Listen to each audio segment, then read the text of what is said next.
देखिए, ये जो मीटिंग हुई, तीसरी मीटिंग इंडिया अलायंस की, बहुत ही सार्थक मीटिंग हुई और अच्छी चर्चा हुई 2 दिनों के अंदर। कई सारी कमेटियां बनी हैं, कोऑर्डिनेशन की कमेटी बनी, कैंपेन की कमेटी बनी, मीडिया की कमेटी बनी, सोशल मीडिया की कमेटी बनी और इससे अब काम में तेजी आएगी। आपस में एक अच्छा तालमेल बनाकर भारतीय जनता पार्टी के खिलाफ और नरेंद्र मोदी जी की सरकार के खिलाफ इनकी असलियत को देश के सामने रखने का मौका मिलेगा।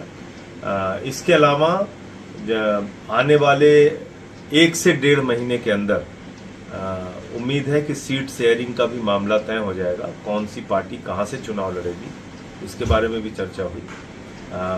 कितनी सीटों पे कौन सी पार्टी चुनाव लड़ेगी, और ये जितना जल्दी तय हो जाएगा उतना अच्छा है, क्योंकि पता नहीं नरेंद्र मोदी जी ने जो विशेष सत्र बुलाया है, मुझे तो उनकी सीधी तौर पे घबराहट दिखती है, बेचैनी दिखती है भारतीय जनता पार्टी और नरेंद्र मोदी जी के अंदर, कि वो इंडिया गठबंधन की जितनी मीटिंग हो रही है, जितनी बैठकें हो रही हैं, उसके बाद घबरा कर कोई ना कोई निर्णय लेते हैं। जैसे मुंबई की बैठक का उन्होंने सुना तो उसके पहले गैस के सिलेंडर का दाम 200 रुपये कम कर दिया।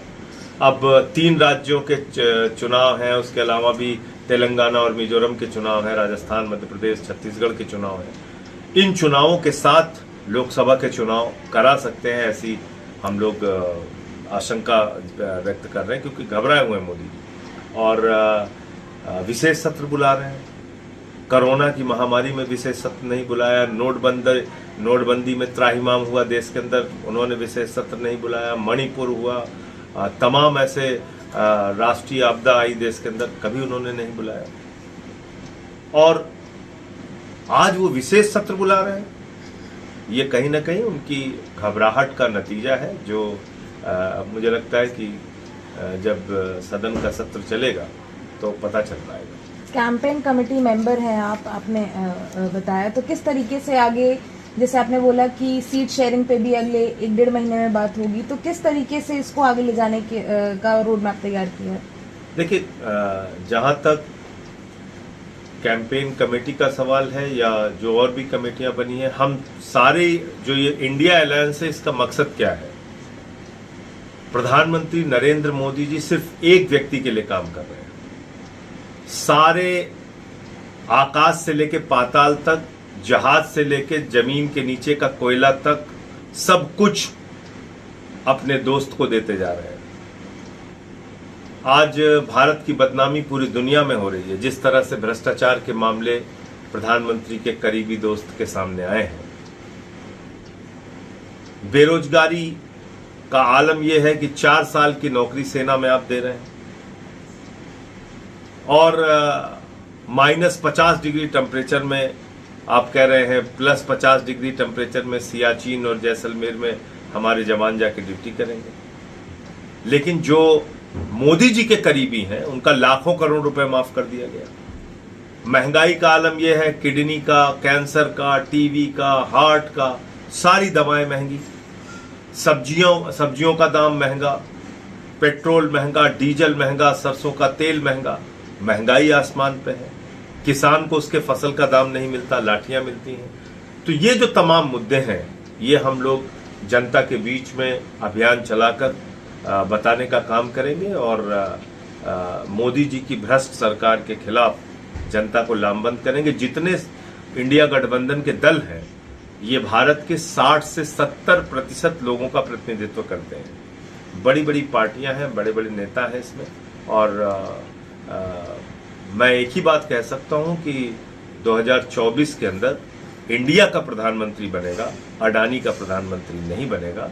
इंडिया के प्रधानमंत्री को लोग जिताएंगे इस बार, अडानी के प्रधानमंत्री को हराएंगे। इंडिया अलायंस की तीसरी मीटिंग के बाद काफी बीजेपी नेताओं के भी बयान आए, जिसमें पीयूष गोयल जी ने कहा है कि इंडिया ब्लॉक मीटिंग पे कहा है कि ये इंडिया अलायंस अंडा अलायंस बन जाएगा।